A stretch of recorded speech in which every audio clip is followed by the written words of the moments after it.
Direct from the Big Smoke, Toronto, Canada, home of the Blue Jays, the Maple Leafs, the Argonauts, the Raptors. No, let's forget the Raptors. It's Call for Help! Woo! These people can help me with my computer. A technician will be with you in 4 hours. 4 hours? You can upgrade for just $5,000. What? The Universal Serial Config board should be set to ID6. I need that in plain English. Help! Leo Laporte, a call for help. May I help you? Oh, man. Look at that. Oh, woo. Hey, how are you? Good to see you. Welcome to Call for Help. I'm Leo Laporte. Our very first episode in beautiful Canada, here in Toronto, and I am so excited that we're doing Call for Help again. You know, I thought the last time I did this show in May, when I said goodbye, I thought it would be the very last time I'd ever say Call for Help. But no, we're back thanks to all your calls, your emails, your begging, your pleading, your whining, your moaning. You know, I always said at the end of Call for Help, don't whine, don't moan. It was okay. It was a good thing to do. Now, this is the, as you may remember if you saw the last episode, this is the fine outfit I wore at the end of the show, and I thought maybe it'd be kind of fun to bring it back. But then I thought again, because, you know, this isn't Calgary here. This is not the Wild West. We're in Toronto, and I thought it'd be better to Take it off! wear something a little more suitable. This is from my days as a Chippendale dancer. You should see how the pants come off, just like nothing. Hello, how are you? It's good to see you. Welcome to Call for Help. Today, we are going to help you with your personal confuser, with your personal technology. We're going to show you how to use it, how to empower you, so you can get the most out of it. I love our how do you like it? A brand new set, but there are a few touches from home. I brought with me my little Call for Help cup holder here, and let me just get my bottle of water and stick that right in there. I got my computers. You know what's new? You know what's new? We've got new co-hosts. Would you like to meet them? All right, come on. We're going to go over and meet them right now. Ladies and gentlemen, our new Call for Helpers. Hey, good to see you. Wait a minute, I should do a Call for Help style. All right, Monica Latanwa and Andy Walker, it's so good to have you on the show. Let's meet Monica first. Hi. Tell me a little bit about yourself, Monica. Are you from Toronto? No, I'm not. Well, I was born in the Philippines, and I moved here when I was 10. Oh, cool. And you feel like you're at home now, though, yeah?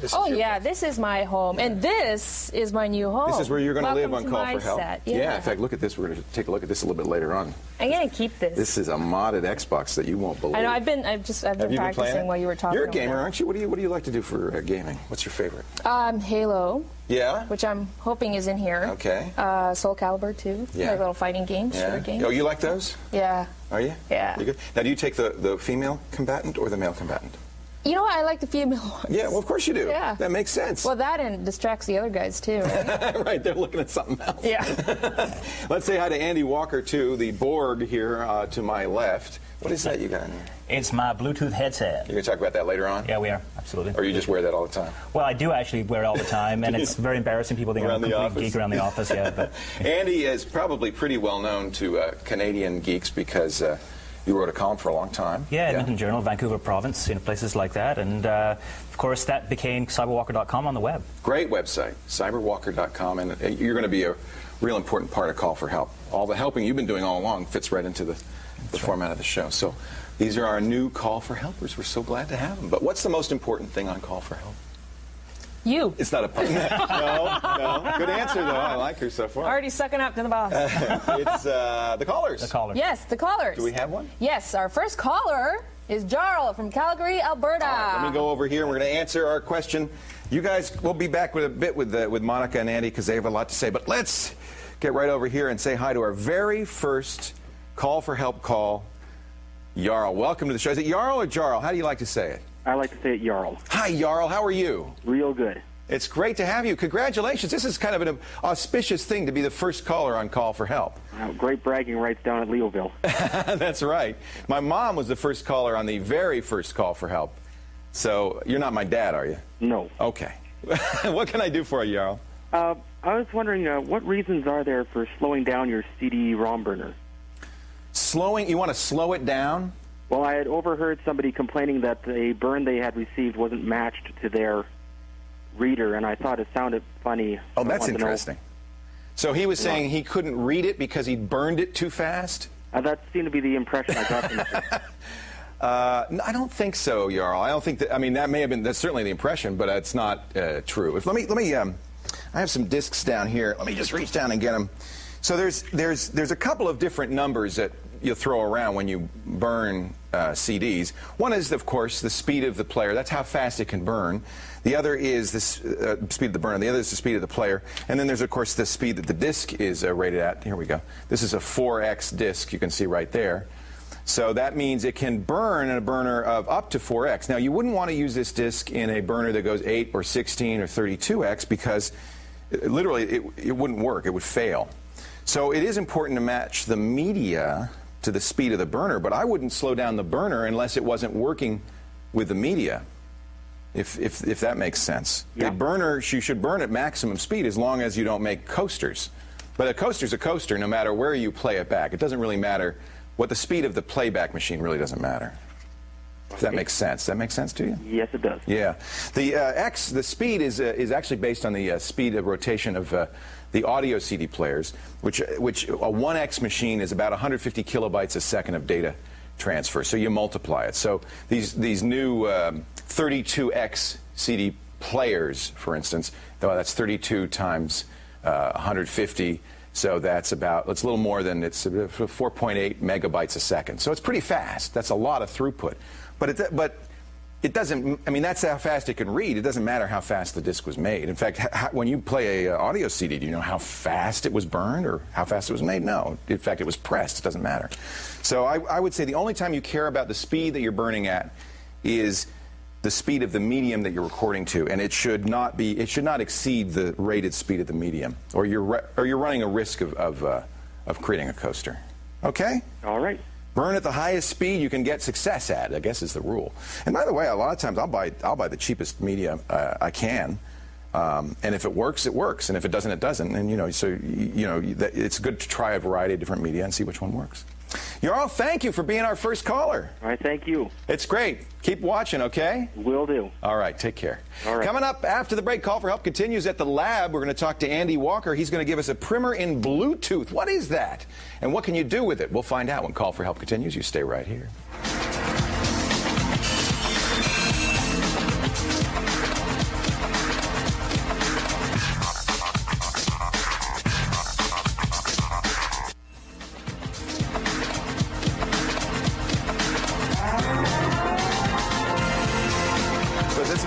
Oh, Canada.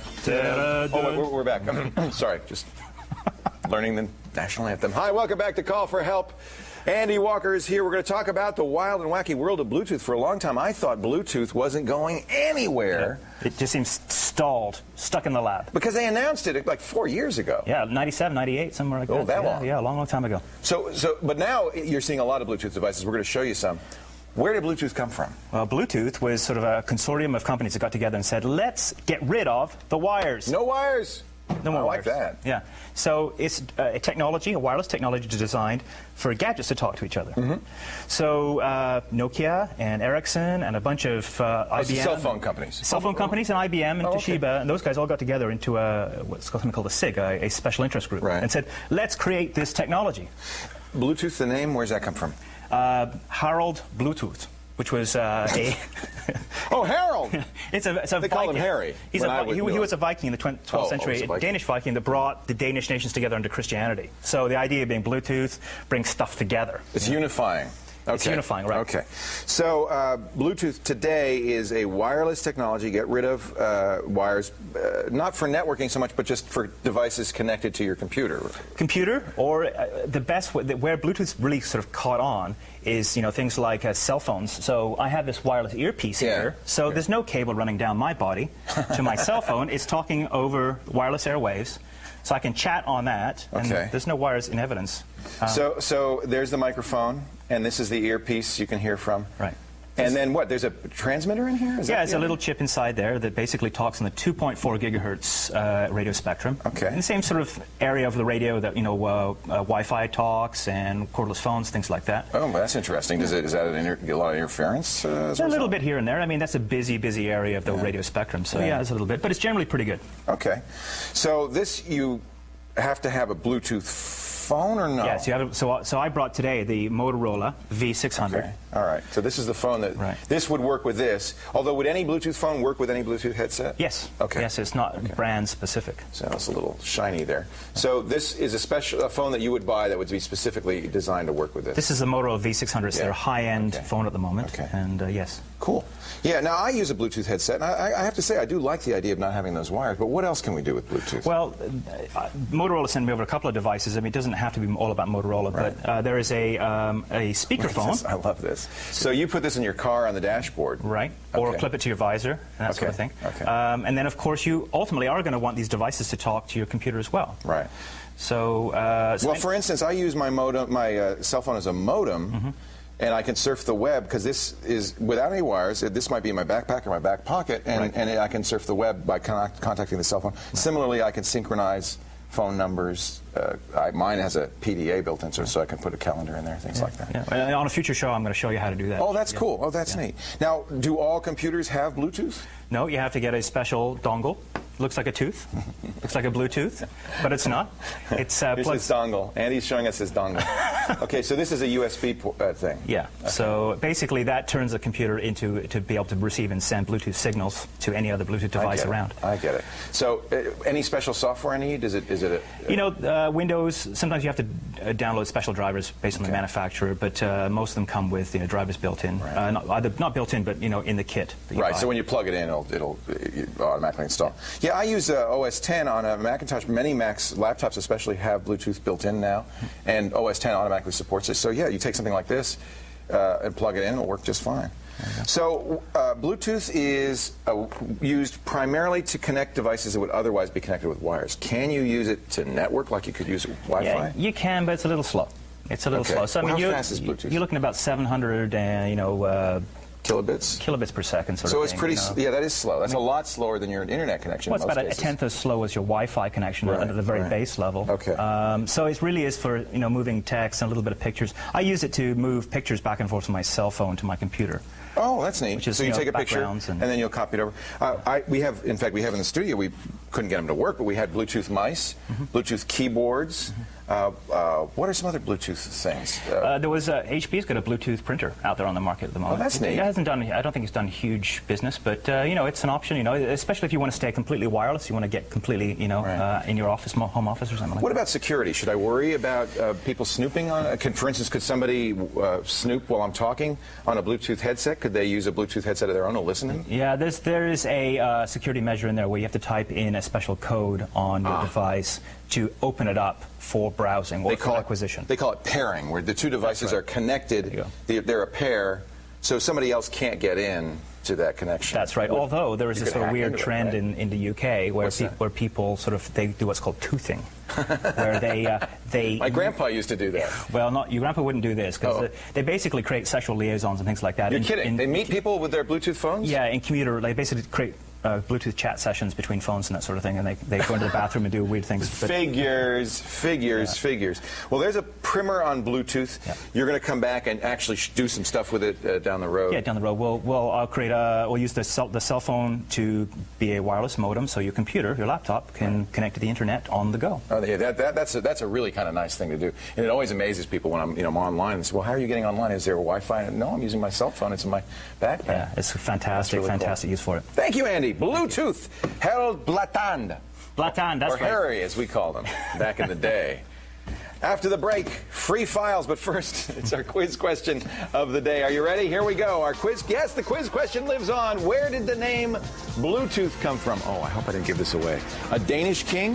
IBM's Big Blue? It's a dental term. It's a dental term. Or is it a kind of Belgian waffle? But we don't have prizes yet. We're still getting started, but you can still answer this in your head, and we'll talk about it a little bit later on as Call for Help continues. You stay right here.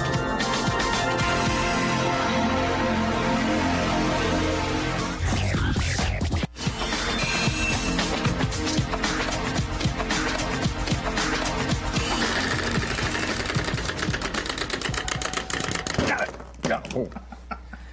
Well, welcome back to Call for Help. Leo Laporte here, and we are talking once again with Andy Walker. This is fun. I hope you're enjoying this. I am having a great time. I am so glad that Call for Help is back on the air. This is just wonderful. By the way, we have a website. I haven't mentioned it yet. And all the stuff that you see on the show, we hope to get on that website. There's the address, callforhelptv.com. Yeah, pretty good website. So, you're going to be writing articles for it. I know Monica will be. I will be. All this, everything, answer to the calls will be in the show notes. All that stuff. Very much like the old Call for Help website. Call for Help, but a new URL. Callforhelptv.com. Now it's time for one of the things that people loved so much on Call for Help. We decided to keep it. Yeah. The free file of the day. That's fantastic. You got one for us? I have the Google Toolbar. Google Toolbar. Can't go wrong with that. No. Have they updated it, or is it new at all? The great thing about the Google Toolbar is it installs an IE and it updates automatically. It's one of the features. Oh, that's neat. So every time they issue a new release, and there is actually a recent new release, and I want to show you one of the features of that new toolbar. I mean, we know but you don't have to download it; it just does it. It just does it automatically. Once you get the first one. Once you get the first one, exactly. So what I wanted to show you was instead of typing a URL into your address bar, you just type in keywords now. So, for example, let's type in good old John Kerry. So, if you did, you missed the J, but if you didn't know what his URL was, you just type his name. Right. And what happens? Does it do a Google? Oh, it doesn't. It doesn't. Right. It goes right to the presumably right answer. Right. It guesses, I guess. Okay. Now, if I type in Andy Walker, it's not so smart. But that's because. Oh, couldn't find you. Couldn't find it. So it lists, the website. How about John Martin? What happens? Paul Martin. Paul Martin. Paul Martin. I'm gonna learn that, don't I? The Prime Minister of Canada. Oh, he's the what? Prime Minister? You guys Prime have Minister. a what? A prime minister? Yeah, it's not a president. Right. Okay. I'm so sorry. Same thing. It doesn't know Paul Martin? No, it shows the Liberal Party of Canada, which is basically, his party in Canada. But most things, put my name, I just out of curiosity. Would it know my name? Let's hope so. It's going to know things like Labatt's. It's going to know big... oh, it does know my name. Yeah, it does. Well, that's pretty good. I'm proud of that. Right. Hey, I beat you. Yeah, you did. I know. You're more famous than me. No, that's really cool. So we don't have to remember URLs anymore or the web addresses, so we can just type in a name. Yeah. The other thing I actually recommend the Google Toolbar for people who are still using Internet Explorer, which I don't always recommend. You hate it. I hate it. I like Firefox. Yes, I know. But for people who still use Internet Explorer, it has pop-up blocking, and it's probably the best pop-up blocker for Internet Explorer. It is. It's really, really good. It's not only kills pop-ups, but pop-unders too, which are a plague. I hate those. Yeah. And you can actually see what it says. It says 3 blocked. So since we installed them, it's blocked 3, and you can actually say allow pop-ups for an individual screen. Yeah. So that's very cool. Yeah, I also like the autofill function, which is you can type in your name and address for ordering forms, like ordering in shopping sites and stuff like that, and auto-populate your address and your phone number and that sort of thing. Even your secure credit card numbers and things like that. So instead of using Gator or something that is adware based, use Google Toolbar. Yeah. No adware, no spyware, nothing. In fact, it has spyware blocking, I think. No, that's the Yahoo one. That's the Yahoo one. Okay. Yeah. Oh, good. All right. We'll set that later. Yeah. Thank you, Andy Walker. Our free file today. You can get, of course, get it, as I said, callforhelptv.com. Now, let's take another caller. Monica, do you have a caller for me? Yes, we have a caller. We have Kyle from Fulcroft, Pennsylvania. Yay, Kyle! Let's welcome Kyle to the show. Welcome to Call for Help, Kyle. How are you today? Oh, I'm great. How are you, Leo? I am very well. Congratulations on being our second Call for Help caller. Oh. And our first from the U.S. That's pretty good. Yeah. What can I do for you today? Well, I have a wireless mouse made by Hewlett-Packard that I use with my laptop. Okay. And whenever I plug the receiver into the USB port, I get a little bubble, and it says, the drivers cannot be located and the device will not function properly. Something to that effect. No mouse drivers, huh? Yeah, I'd like to know where I could download them. I've tried everywhere I can think of. You don't need mouse drivers. So that's surprising me a little bit. I mean, mouse drivers are not something you normally would use on a PC. You just plug it in, and the mouse should work because that's a standard definition. So are you getting an error message? Yeah, it says XP cannot find the drivers for the wireless mouse. Boy, I've never had that happen to me. You said it's a Bluetooth, but the truth is that Bluetooth part, the receiver part that you plug into the the mouse port makes it a normal mouse. The only part that's Bluetooth is the mouse to the receiver. Once it comes from the receiver, that should be a normal PS2. Is it USB or PS2? USB. Maybe because it's USB. Although, again, I don't think... my PC's dead here, unfortunately. I must have kicked it or something and turned it off, so I can't show you. Andy, have you ever seen that where a wireless mouse needs a device driver? Yeah, always. Oh, I think Always? almost always. This new Logitech Bluetooth, they all need custom drivers. Because they're wireless? For whatever reason, yeah. There's Okay. some sort of special drivers that are. It always comes with a disc. So I would look in the packaging, you know. Okay. And you, you didn't get? Did you get a CD with the package? No CD, and Hewlett-Packard doesn't have it on their website. So bad Hewlett-Packard. It's HP, huh? Not a big fan of theirs. Yeah. Who, you know, I wonder if Hewlett-Packard made it, or if they're using a Logitech or a Microsoft Well, that's what you wireless. could try. You could try downloading the Logitech drivers and Yeah, see that's if that what I would works, suggest. You know? Yeah. I bought it at Radio Shack, so I don't know. Take it back. Yeah. Back to Radio Shack. That's one thing about Radio Shack; they'll take it back. Yeah. And get then, the Logitech. you know, Logitech, you go to Logitech.com, you can download. Now, I always thought that you download those just for the added features, but the regular functionality is built in. But I didn't realize this. So because I've never needed a driver, to my experience, but these new wireless ones do want a driver. They generally do, yeah. There must be something unique about them or whatever. And, Yeah. You know. All right. So- Well, there you go. I guess that's the answer. Is it Kyle? Yeah. Kyle, I thank you for calling. Take it back. All right. That's a simple answer, huh? Yeah. Thanks for having me on and the show. if you can't, although I have to say HP's pretty good about drivers on their site. That's what surprises me. If you go to HP.com, It may be really new. Maybe they it's just really haven't got it up. There's a driver link right on the front of the Yeah. site. Yeah. Yeah. So that's what I would do. I would try there, but I don't know. What did I do here? I unplugged something. That's not. Oh, I see what I did. I unplugged it. I was pulling on it. So I would say, there we go. Now I can go back. First time in the studio, Kyle. We're getting used to all the new equipment and so forth. Here we go. Let me see if I can go to HP.com. What's the name of the mouse? Actually, it doesn't say. I couldn't find it at all on there. It's a no-name wireless mouse. See, I was always impressed by what a good job the HP did with drivers. So now I'm going to have to take that back. See, right there, supporting drivers right on the website. I found a similar mouse on there, and I tried to download It didn't drivers work? for that, and they didn't have any for it. So. Oh, I'll be darned. I'll be darned. Well, you got us. You know, I have. You know, I'll show you one thing. There is one place that you might conceivably want to look at. This is kind of a site designed for off-brand and weird mice. All right.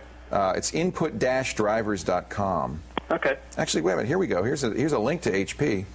Maybe they. Well, look at this. Okay, here you go. 97 different input drivers for HP devices. That might help you. Input-drivers.com. Okay, I'll try that. Look at all of those. And it looks like these are done by the letter, the numbers on the mouse itself. So even if it doesn't have a name, you might be able to find it by the SKU. Okay. Hey, thanks, Kyle. I appreciate it. Thanks, Leo. Take care. You too. Good to have you on Call for Help. Call back now that you know the way. Coming up, we got this is going to be so much fun. A special guest is in-house. Mark is here with his extra special Xbox mod. The thing lights up. It's got, look at this. Show us there, Monica. Oh, man, it does so many cool things. And not to mention 120 gig hard drive inside. We're going to get Xbox in just a bit. You stay right here.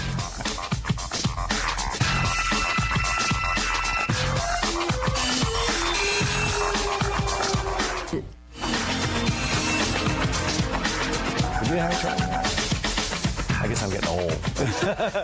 Hi, welcome back to Call for Help. I'm Leo Laporte. Oh, we've got a great guest for you right now. Mark Douglas is a system administrator. He works in the computer industry, but by night. He likes to mess around with stuff, hack around with stuff. Mark, welcome. He's going to show us an Xbox mod that he did. First of all, happy Sysadmin Day. Yeah. Did you know Friday. July 31st Friday. was Sysadmin Day? Yes, I did. Congratulations. Yes, I did. Yeah. Did you know that, We're Monica? just a little late, but that's okay. No, I didn't. No, So we're going to have Monica as our guinea pig because she's a gamer, so we're going to let her play with us a Great. little bit. But look at this. This is your Xbox mod. Tell us what you did to make the Xbox. First of all, I can tell you painted it. Yeah. It's definitely not your standard run-of-the-mill Xbox. I've painted it. It's got 3 tones on it. I've replaced the jewel, and I've installed a whole lot of LEDs. Where'd you get a new jewel for it? Let me show it over to this camera here. I actually. Oops, I turned it on. Let me turn it off again. I actually ordered that online. That's really cool. There's a site that will do. They'll do custom ones. They will do all kinds of stuff. Is that a Tiki? What is that? Autobots. That's there you go. Oh, see, Monica knows this stuff. Autobots. That's right. Transform. Autobots. Transformer, huh? And then this is cut out. You got Yeah, so you cut can out grill, and then I removed the top of the DVD drive as well. So Can you open it up actually for us? Can we see what's inside? Absolutely, absolutely. We can see if this comes off. What It's else a did you little do sticky. internally? Internally, I've replaced the hard drive. I have The normal Xbox hard drive is what, about 8 gigs? Yeah, it's about 8 gigs. They started producing them with a couple different things. This is attached on the top. How big is your hard drive? This is a 120 gig drive. Well, see, that's a big difference. Why do you need such a big drive, though? Well, you can back up your games, and it makes it a lot more convenient, especially... So all your games are on this hard drive? Yeah. How many? I've probably got 40 or 50 games on there. Great. He did some other cool things. I really like this, Monica. Look, we've got LEDs on the front. So you know that you're connected. You have for the game ports, and then you have these three or what, network activity? Yeah, one is power and one is network activity. Did you put a mod chip in here too? Yes, I do have a mod chip. So let's see that. Can we turn it on? Yeah, maybe you want to close it before I turn it on so we don't zap anybody. Oh, look at how this lights up, by the way. Look at this. Beautiful. So pretty. The jewel lights up blue. And did you have to put special LEDs in here? Yeah, this is well, no. For the jewel, I just arranged them around the sides, so it's not too big of a deal. Let me get this on this side. You souped up Xbox. Which we've now broken, by the way. Now take a look all at these extra LEDs. Let me start it up again because I want people to see what it looks like when it starts up. Because there's one thing. Can you take the screen now? Because I want to show you when you first turn it on. Okay, can you take the Xbox screen now? Yeah. When you first turn it on, look, it's blue. Yeah, it's blue. That's pretty. How'd you do that? So now that's a mod. yeah, that's the first thing a lot of people. And by the way, notice. Executor 2 right there, that's the mod chip that you put into That's that. correct. Okay. That's correct.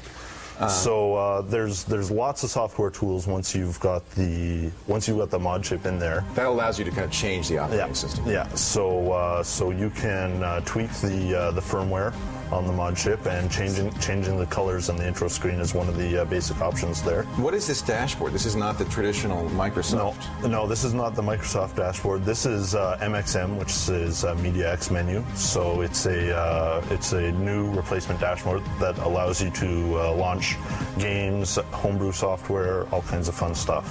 What do you mean homebrew software? Well, there's a whole community who have adopted the Xbox and have begun to make new software for it. So one of the best pieces of software, and what really brings value to modding your Xbox, is the Xbox Media Center.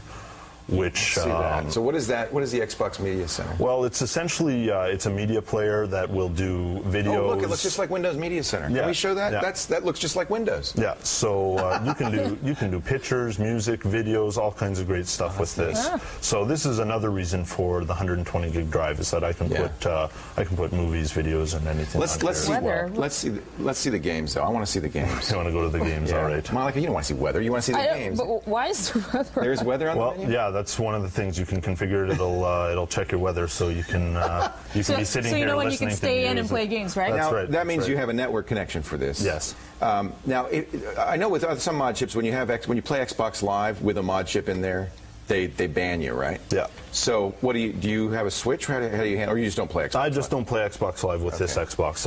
When I want to get on and play Xbox Live, I use my somebody else's. Your unmodded unmodded Xbox. Always keep one around, just in case. Yeah, that's right.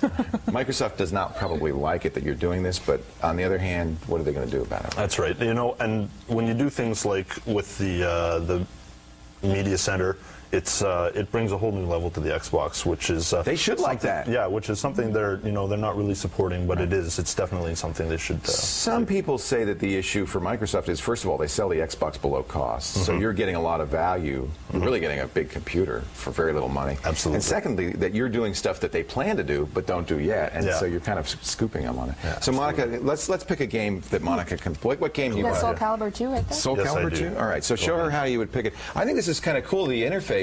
You can actually see the icons of the games. Yeah. Look at that. So you can scroll down. you even got Look at all the Hitman, games too. look at all the games he's got on here. Oh, look at that. This is MXM. Yeah.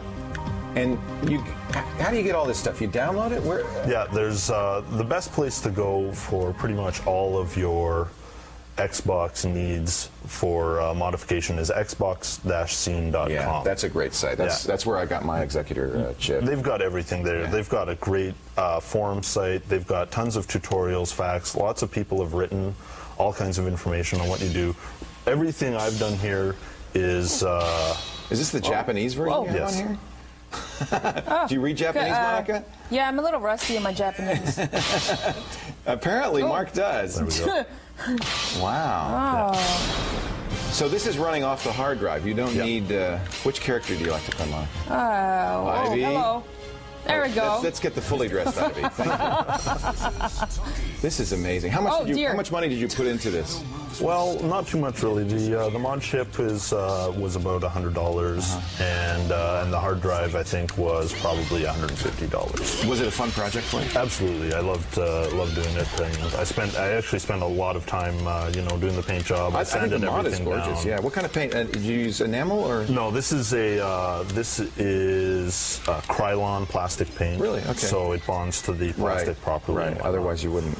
Did you varnish it at the end, or did you? I haven't. No. Yeah. No. It looks great, though. Yeah. It's really pretty. Yeah. All right, watch Monica. See if Ivy can. Vac, our producer's got his daughters in the control room, his young daughters. She's saying it's too violent, Monica. You don't want to teach. Oh, Monica's good. Maybe you're not so good. Anyway, Mark Douglas is a system administrator and a hacker by night, and it was great to have you. You're going to come back later this week, or maybe in a couple of weeks. I'm not sure when. We're going to take a look at your PVR. That's right. You've made a personal video recorder out of a PC. Not a lot of options in the market in Canada, so we don't have TiVo up here. So. Yeah, that's right. No TiVo, so made your own. You got to build your own. All right, that's very good. You want to know more about the Xbox mod? Where do you go? Of course, you go to callforhelptv.com. Callforhelptv.com, our new website. Thank you, Mark. No problem. Also, for more tips on modding your Xbox and links to other helpful sites, callforhelp.tv. Callforhelptv.com. What do we got coming up? What's next? More of your calls and a lot more fun on Call for Help. You stay right here, okay? And watch this girl. She's your danger.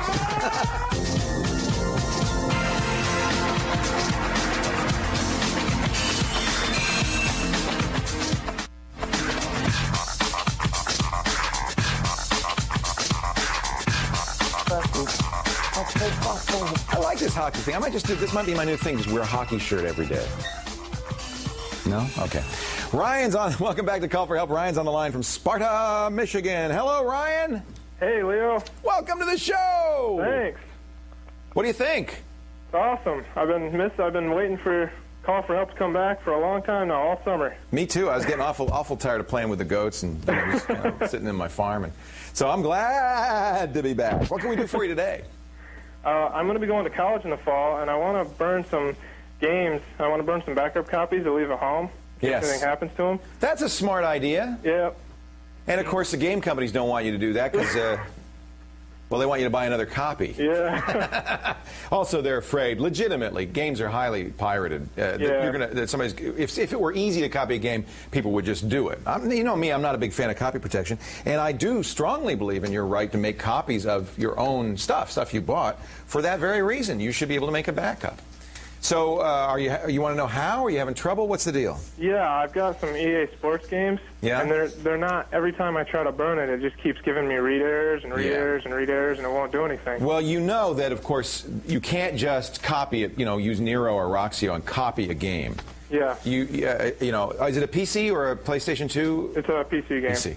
Yeah, it's really hard to copy the PlayStation 2 CDs because they're weird black CDs and they're weird. But PC CDs you can copy with special software. Do you know about alcohol 120%? Yeah, I've tried a trial version of it, and I don't know if I didn't have the right settings, but it wasn't working. Okay, this is, we got the trial version too. This is a program that we've recommended for a long time. I think Kevin Rose was the first to discover it, that allows you to make copies of copy-protected CDs. The key on this is you have to know how the CD was copy-protected. So we go into the copy wizard, and you'll see right here data type. Did you know about this part, Ryan, where you actually choose? These are all the different copy protection techniques, and you have to choose the right one. Now, EA uses SafeDisk, I believe, but you. Okay. So that's the first thing. You have to know what one to do. I'll tell you a good way to do this. If you go to GameBurnWorld.com, they have a list of all the protected games. Which EA Sports game are you trying to copy? Madden 2003. All right, so we'll go to M and we'll look for Madden 2003. Whoa, here we go.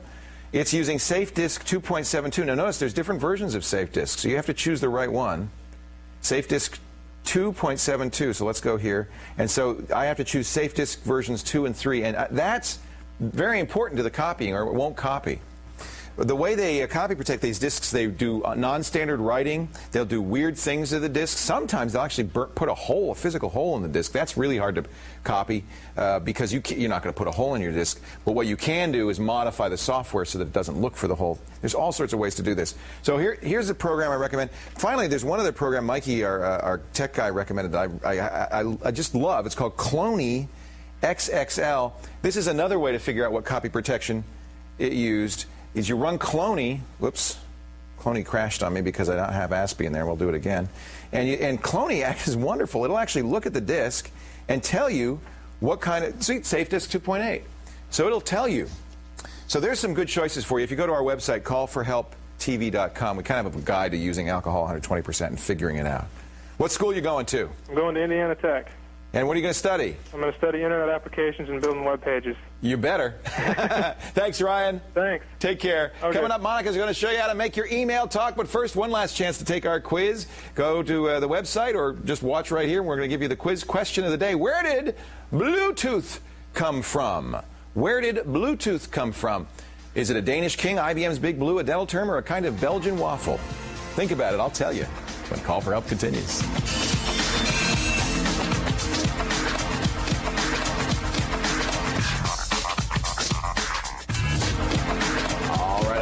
Quiz. Where did the name Bluetooth come from? Of course, Harold Blatan, the Danish king. A was the right answer. Hope you got that right. If you were listening to Andy's Bluetooth primer, I think you probably did. Welcome back to Call for Help. Leo Laporte here with Monica Latanwa. Like the eyewear. Thank you. These are my gaming glasses. I forgot to wear it earlier. You don't. I got one for you too. No. There you go. Dear. Okay. Do we have to wear it for this segment? Gives me superpowers when I play. Oh, this is really good. That's a good look for me, I think. Now we look like total geeks. Hi, how are you? Welcome back to Call for Help. Can you imagine somebody just tuning in? Yeah. Schmeal? I like Schmeal. So enough of that. Precious. Monica's picks. What were we going to call it? Mon's add-ons? Mon's add-ons? Yeah. Didn't we have a name like for it or something? Mon's Monique's Peaks? Monique's Peaks? I like that. Monique's Peaks? I don't know. Let's see what we got here. I know. Hey, if you have any ideas, email me. Oh, yeah. She's got lots of good ones. But this is creepy. Yeah. This is a still picture I took of Andy when we went to lunch last couple of weeks ago. Yeah. But it's not a still picture. You've made it so he's blinking. His head's moving. He actually seems more lifelike than Andy in real life. Actually does. Now check this out. Okay. That's weird. How do you do that? That was a still picture. I know. Check this out. I wonder what I'm going to have for dinner tonight. Maybe I should invite Leo and Monica. Think. That's so creepy. That is the creepiest thing I ever saw. So these things are called Veepers. Veepers are animating digital images. So you take a still image, you animate it, and you can email it to people? Yeah, you can email it to people. So, and that's how I found out about this, because someone emailed me a Veeper. How do you do it? That is really, what I really like is that even when he's just sitting on the screen, his head's moving. I know, it's just la la la. So you can go to ecard.veepers.com. Okay. These are actually the creators. Pulse 3D created this program. They're from San Francisco. Simpatico also has it on simpatico.ca. Yep. You can use it if you're a simpatico.ca. Yep. And you can actually load these generic images, or you can upload your own. And so I kind of started with you. Uh-oh, you're going to mess with me? Uh-oh. Yeah. Okay. So these are little markers that you just position on certain places so that... Well, that's how it knows where your head is and all that stuff. Yeah, so they can skeleton your So you want to use my first chin, not my second chin? Okay.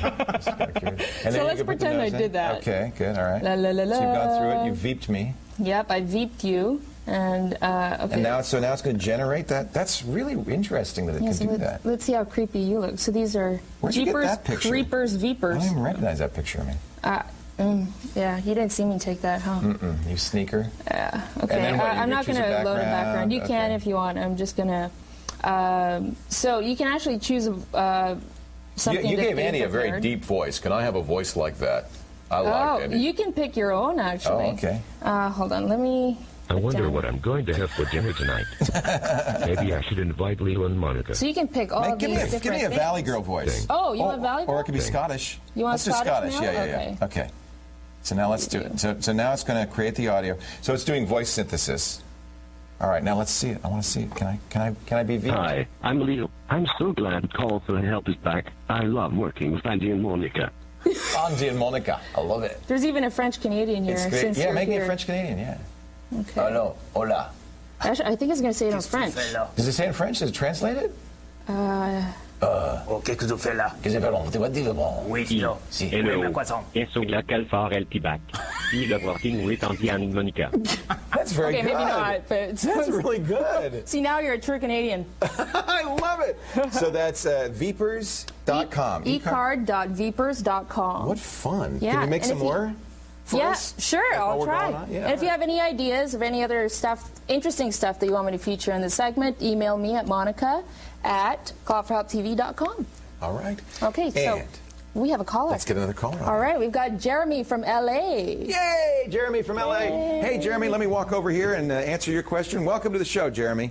Oh, thank you. How are you, Leo? I'm doing great. It's so nice to be back on Call for Help. It's so nice to have you back in the air. We miss you here in the States. Oh, well, you know, we're working on getting it on in the States. Right now, though, you have to move to Canada if you want to watch it.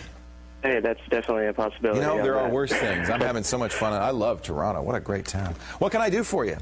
I am a recent Mac. Oh, I have a dog chasing me. What's his name? I am a recent. I have just purchased a Mac. Yeah. And I've been a PC user for a long time, so switching over to the Mac is a little new to me. Yes. I've noticed that when you close a couple of your programs, unless you actually hit Apple Q, it still runs in the background. So I'd like to know how much resources are those programs taking up? Is it okay to have a couple of them running? Hello. So you're closing the program. Oh, I hear my French stuff. That's all right. It's okay. You're closing the program with Apple Q, but you say it's still running? No, unless you Oh, hit unless Apple you do. Q. Oh, yeah. So I have a few programs open on my Mac, and the truth is, OS X is very efficient about having programs. Let me open GarageBand, and I've got iTunes open. It's very efficient about using memory.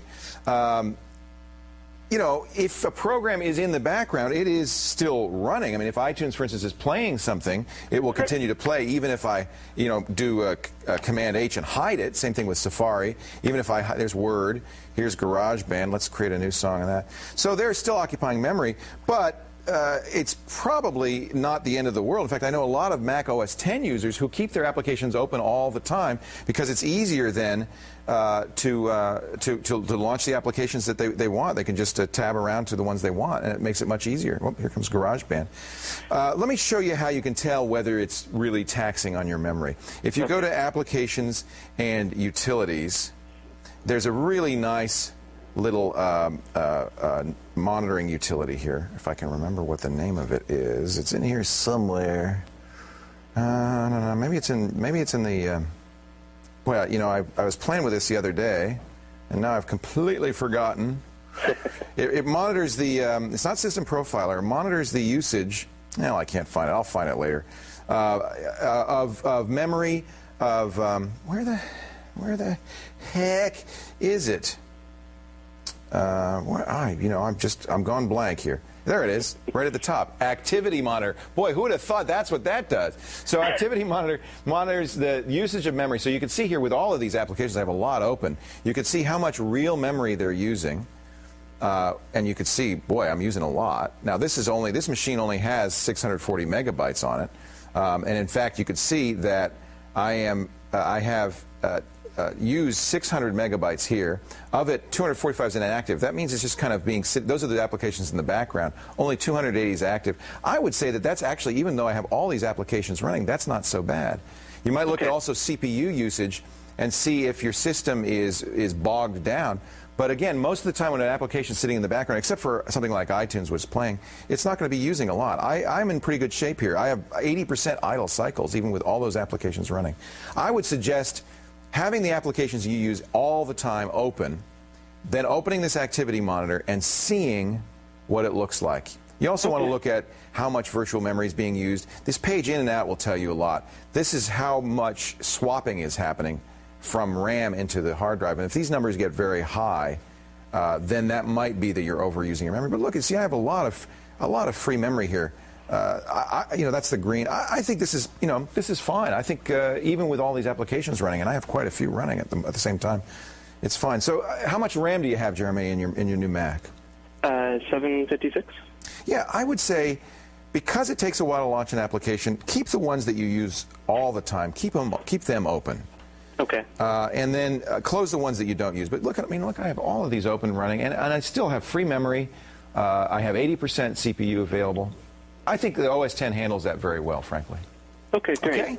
Hey, why'd you get a Mac? Out of curiosity, you thinking of switching, or? I went to college for computer science, so I'm used to the Unix operating system. And I kind of, Mac just seems easier and more user-friendly. So it's great. You've got this great GUI. You've got everything, and you can type ls, and you have all your In fact, since you're a Unix guy, then you don't need to use the activity monitor. You can just use Top, which is the same. Top probably. What's the name of your dog? Bear. Bear. He sounds like a bear. So Top's telling us exactly the same things we just did with the, that's why I didn't know the name of the activity monitor, because I use Top all the time in the command line. And this tells you exactly the same thing, and you can see that we're in pretty good shape here. Hey, see you, Jeremy. Thanks for the call, and thanks, Bear, for the barking. Okay, thank you, Bear. I have a message for Bear. Bye-bye. That means we'll be right back to tell you how to contact us after this. Stay right here.